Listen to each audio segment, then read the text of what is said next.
Hello friend, welcome to effective study. ये session में आपको मैं प्रॉफिट लॉस और डिस्काउंट में बहुत सारी चीज़ें करा दूंगा। इसके बाहर 1% भी आपको करने की ज़रूरत नहीं है, किसी भी कोर्स से, किसी भी लेक्चर से। इस सेशन को स्टार्ट करते हैं। सेशन को लाइक करके जरूर शेयर करना, और ये बहुत इंपॉर्टेंट है आपके लिए, चाहे वो कोई भी एग्ज़ाम हो, एसएससी हो, आरआरबी हो, या आपके एमपी पुलिस या स्टेट पटवारी का कोई भी एग्ज़ाम हो। ये टॉपिक इससे बाहर नहीं जाएगा, प्रॉफिट लॉस और डिस्काउंट। आपको एक इंपॉर्टेंट बात समझनी होगी, सीपी यानी कि कॉस्ट प्राइस, एसपी यानी कि सेलिंग प्राइस यानी विक्रय मूल्य, और एमपी यानी कि मार्क प्राइस। आपको इन तीनों में डिफरेंस समझना होगा सबसे पहले, इस टॉपिक को पूरी तरह से समझने से पहले। एमपी क्या है? अंकित मूल्य है। माना कि ये पेन है और इस पेन पर यहाँ पर अंकित मूल्य लिखा हुआ है 10 रुपये, तो ये हो गया इसका मार्क प्राइस। ठीक है, ये लिखा हुआ है यानी कि अंकित मूल्य। बहुत सारे बच्चों को इसमें कंफ्यूजन हो जाता है कि हम छूट किस पे देते हैं और लाभ किस पे लेते हैं, हानि किस पे लेते हैं। इसके बाद है, ये है सेलिंग प्राइस। अब ये इस पे 10 रुपये लिखा हुआ है, दुकानदार ने इसे हमको 8 रुपये में दिया। 10 रुपये से ज़्यादा नहीं दे सकता क्योंकि उस पर लिखा हुआ है। अब उसने 8 रुपये में हमें दिया। अब हम ये अज्यूम करके चलते हैं कि जो दुकानदार देता है वो हमेशा लाभ कमाता है उस पर। तो अगर उसने ये 10 रुपये का जो लिखा हुआ पेन था 8 रुपये में हमें दिया, तो इसका मतलब उसने जरूर 8 से कम रुपये में उसने खरीदा होगा। मैं मान लेता हूँ 5 रुपये में खरीदा, अगर वो हमेशा लाभ कमाता है तो ये चीज़ हो गई। अब इसमें क्या क्या चीज़ देखने को मिली आपको कि एमपी जो है हमेशा ज़्यादा होता है एसपी से। ठीक है, अब इसके साथ आपको एक वर्ड पता है, छूट। छूट किस पर अप्लाई होता है? आपको किस पर छूट मिली? आपने कहा इस 10 रुपये पर मुझे 10 रुपये नहीं चाहिए, मुझे 10 रुपये से कम करो, यानी कि मुझे 10 रुपये पर छूट दो। तो आपको जो छूट मिलेगी, वो डिस्काउंट मिलेगा, वो किस पर मिलेगा? Always and always mark price पर या अंकित मूल्य पर डिस्काउंट हमेशा मिलेगा। यानी कि डिस्काउंट हमेशा किस पे कंसिडर होता है? मार्क प्राइस पर, अंकित मूल्य पर। अब इसके बाद बात आती है लाभ की। हमने ये अज्यूम करके रखा था कि जो दुकानदार है वो लाभ कमा रहा है। इसका मतलब ये क्या है, उसने खरीदा 5 रुपये में था और बेचा कितने में उसने? 3 रुपये अधिक में। तो ये 3 रुपये जो हो गया वो क्या हो गया? इसका लाभ। यहाँ पर ये डिस्काउंट देखोगे तो डिस्काउंट रेट किस पे कैलकुलेट की जाएगी? मार्क प्राइस पर। और लाभ किस पे कैलकुलेट हुआ है? आपके कॉस्ट प्राइस पर। सेम आपकी हानि भी किस पर कैलकुलेट होगी? कॉस्ट प्राइस पर। वो यही तो देखेगा दुकानदार की, दुकानदार ने अपने जिस पे खरीदा है उससे ज़्यादा में बेचा है तो लाभ हुआ है, उससे कम में बेचा है तो क्या हुई? हानि हुई है। यहाँ पर 3 रुपये का क्या हुआ था? शुद्ध लाभ। और यहाँ पर डिस्काउंट कितने रुपए का हुआ है? 2 रुपये का हुआ है।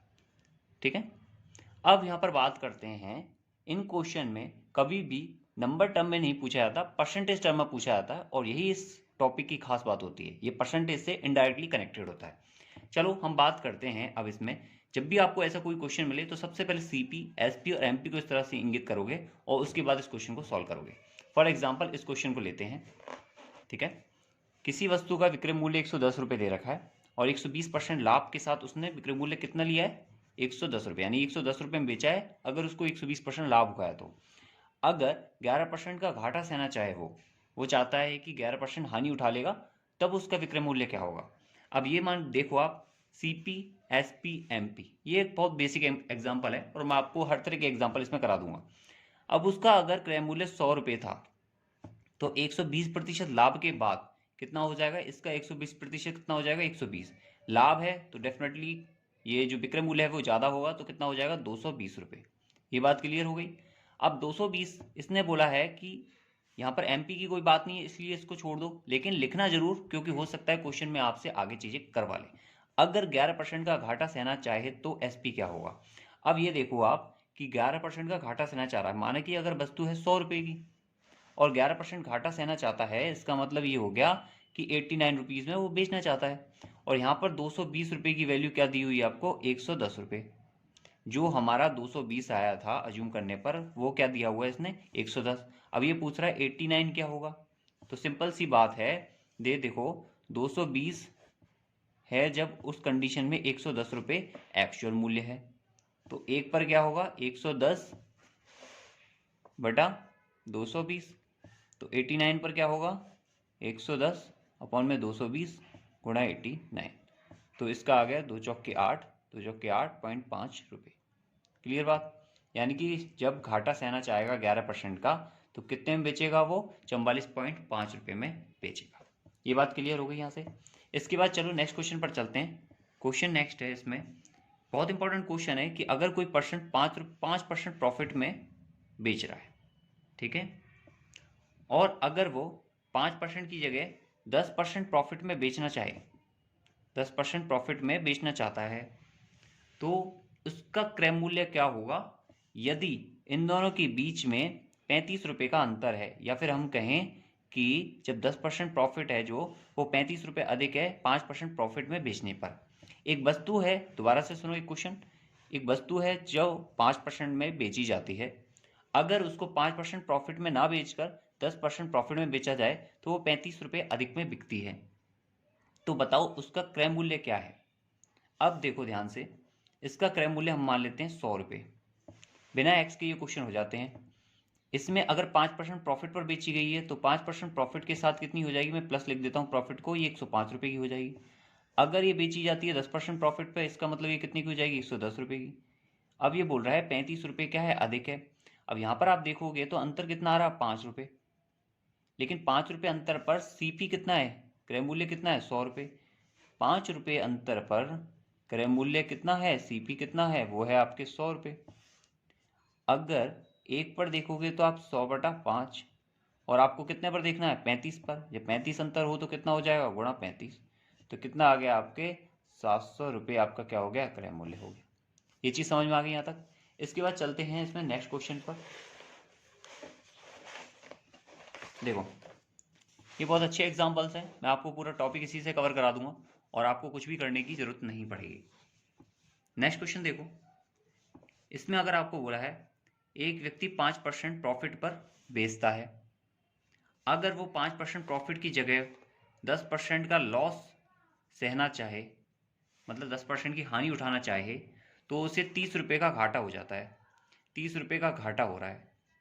अब ये है इमेजनरी वैल्यूज़, जब भी परसेंटेज की बात आएगी तो वो क्या होगा, इमेजनरी वैल्यूज़।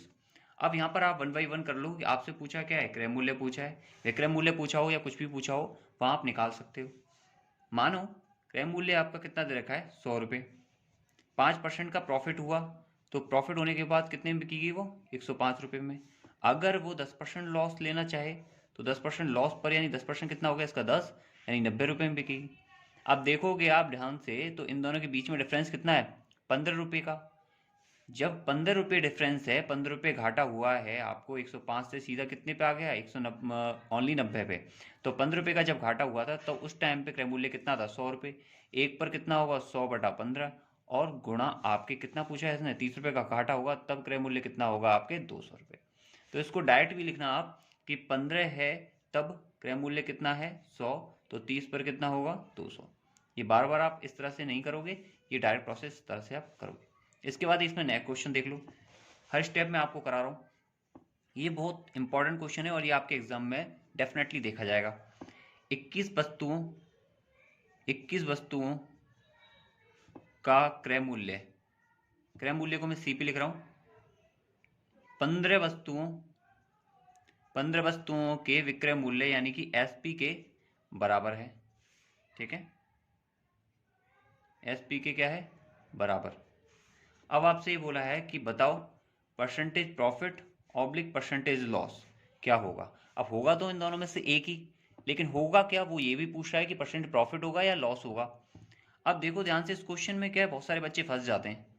इसमें देखो ध्यान से, 21 वस्तुओं का सीपी बोल रहा है, 21 वस्तुओं की बात की है। एक वस्तु का कॉस्ट प्राइस या क्रय मूल्य मान लेते हैं हम, सीपी रुपए है, तो 21 वस्तुओं का क्या हो जाएगा, 21 सीपी। 15 वस्तुओं के एसपी की बात कर रहा है, एक वस्तु का विक्रय मूल्य मानते हैं एसपी, तो 15 वस्तुओं का विक्रय मूल्य क्या हो जाएगा, 15 एसपी। अब ध्यान से देखो, इसने बोला ये दोनों क्या है, बराबर हैं, कर दो सीपी अपॉन में एसपी, ये कितना आ गया, 15/21, तो 3 पंजे 15, 3 सत्ते 21। अब ध्यान से देखोगे, अगर क्रय मूल्य आपने 5 रुपये माना है तो विक्रय मूल्य कितना ले लोगे आप, 7 रुपये। यानी कि 5 रुपये में आपने खरीदी, 7 रुपये में आपने बेच दी, इसका मतलब कितना हुआ, आपको 2 रुपये का प्रॉफिट हुआ। लेकिन किस पर, 5 पर, 5 पर हुआ 2 रुपये का प्रॉफिट, ठीक है। परसेंटेज पूछ रहा है, यानी कि पूछ रहा है 100 पर, तो 100 पर कितना परसेंट प्रॉफिट माना जाएगा, 2/5 गुणा 100, कितना हो गया ये, 40%। तो प्रॉफिट कितना हो गया आपके, 40%। आंसर आ गया 40% प्रॉफिट। यहाँ पर दिख रहा है आपको प्रॉफिट हो रहा है, तो लॉस वाली टर्म तो हट जाएगी, तो इजीली इसका आंसर आप कर पाओगे इस तरह के क्वेश्चन का। यहाँ तक करेंगे, ये आप बहुत अच्छे से करो। एक प्रैक्टिस सेशन में इसके लिए प्रोवाइड करा दूंगा, और इसमें आपको इसके अलावा कुछ और करने की जरूरत नहीं होगी। और ये क्वेश्चन बहुत इंपॉर्टेंट है, इससे रिलेटेड मैं आपको 2-3 क्वेश्चन और कराऊंगा, जो इससे आपके सारे डाउट क्लियर हो जाएंगे। Okay, thank you, good luck, best of luck, और इस वीडियो को प्लीज़ शेयर कर देना और लाइक कर लेना। ओके।